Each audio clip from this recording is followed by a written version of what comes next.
Fils de pute. Fils de pute. 残酷な天使のように少年よ神話になれ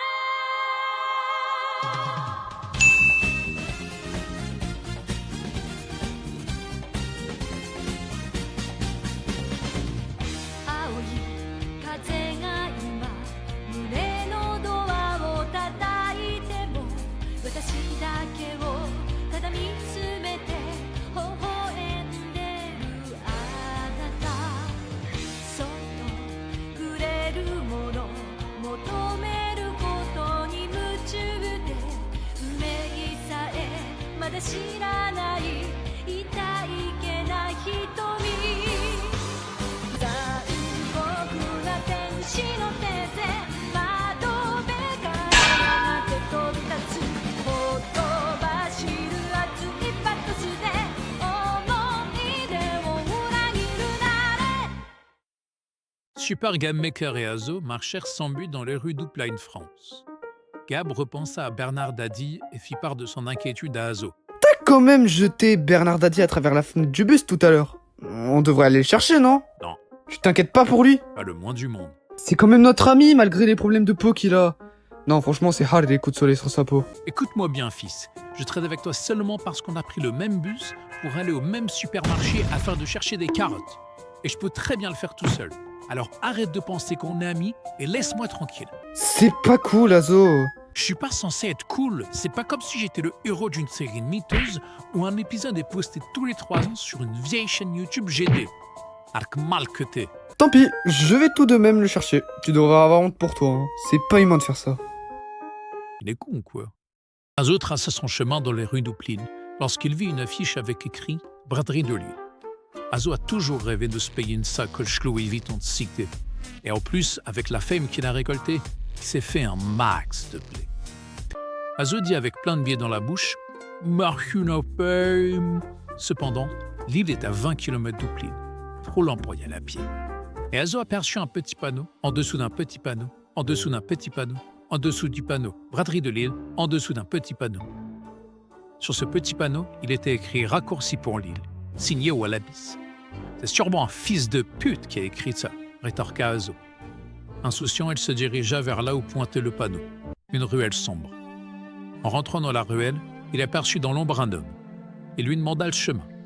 L'homme s'approcha et on découvrit que c'était Vincent. Quoi? Vincent? Wallabies? Nocturne? Vincent ordonna à Azo de lui donner tout son fric. Azo refusa. Vincent chlassa Azo et Azo mourut une nouvelle fois. Putain, ça fait beaucoup là, merde. Qu'est-ce qu'ils vont trouver encore ces scénaristes pour le ressusciter? Azo, comme bon saint qu'il est, retourna au paradis en présence de Gabriel. C'était le chaos là-bas. Azo demanda ce qu'il s'était passé et Gabriel répondit. Ça ne fait jamais bon ménage de donner des carottes à une machine à tuer.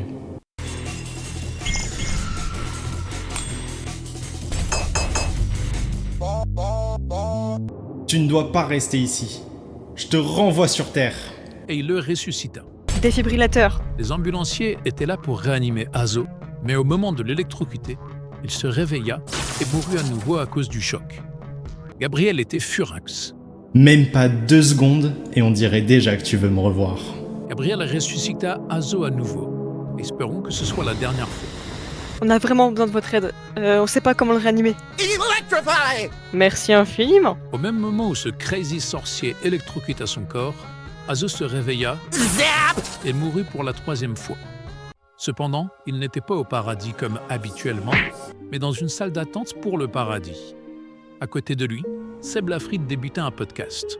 Vous voyez ce mec là Ah si, ce mec là dans une salle d'attente. Gab marcha dans la rue et trouva un chapeau au sol. Il le ramassa et leva la tête pour voir qui était l'homme. Il s'agissait de Wonderovio. Gab savait qui il était mais resta bouche bée. Il prit de grandes précautions et lui redonna son chapeau doucement.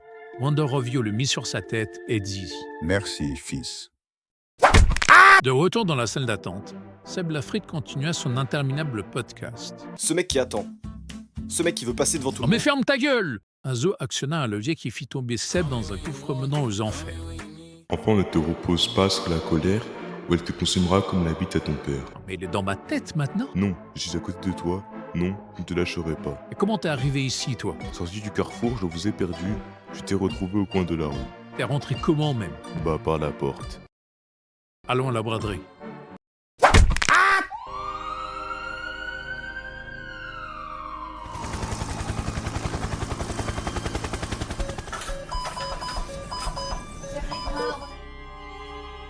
Gab se réveilla déboussolé. Que s'était-il passé? Où était-il? Il vit une infirmière. Docteur, il s'est réveillé. Gab refermait les yeux et quand il les réouvrit, il vit en face de lui le docteur Mabou. Alors, fiston, j'ai une bonne et une mauvaise nouvelle. Tu veux laquelle d'abord? La bonne... En fait, j'ai deux mauvaises nouvelles. Tu veux laquelle en premier? Je sais pas, laissez-moi réfléchir. Pas de soucis, prends tout ton temps. La mauvaise. Très bon choix, l'opération était un succès. Vous êtes désormais paratétralalépie. Bref, t'as plus de jambes, mon gars. Ah ouais? Heureusement que l'opération est remboursée par la sécu. Ah, tous les hôpitaux de France, c'était complet. T'es à Malte, il n'y a pas de sécu. C'est ça notre mauvaise nouvelle. Tu te fous de ma... Gab sortit de l'hôpital complètement zaef dans son fauteuil miteux et découvrit qu'il était dans le seul hôpital de Malte, se trouvant tout en haut de la montagne maltienne. J'ai plus qu'à descendre sans tomber. Gab prit la plus grosse descente de la montagne, ce Neuil, et resta coincé dans le looping infini de la descente, normalement utile pour remonter quand on est handicapé. Mais là, le looping n'était pas encore coupé en deux. Force à lui.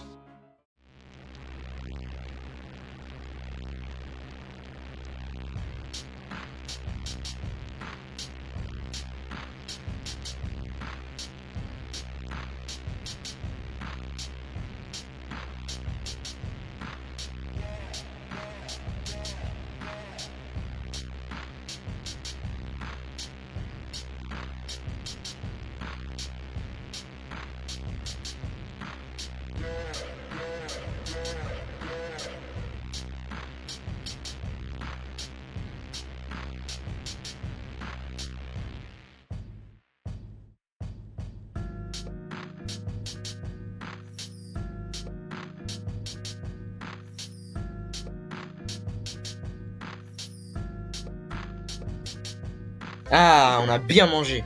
Je pensais pas qu'un truc que t'avais préparé pourrait être bon. C'est normal, tout est surgelé. Ouais, je me disais bien aussi.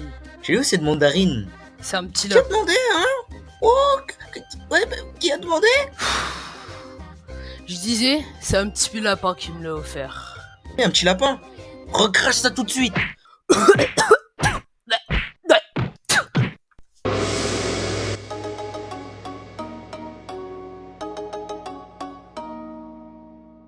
Sony Compagnie.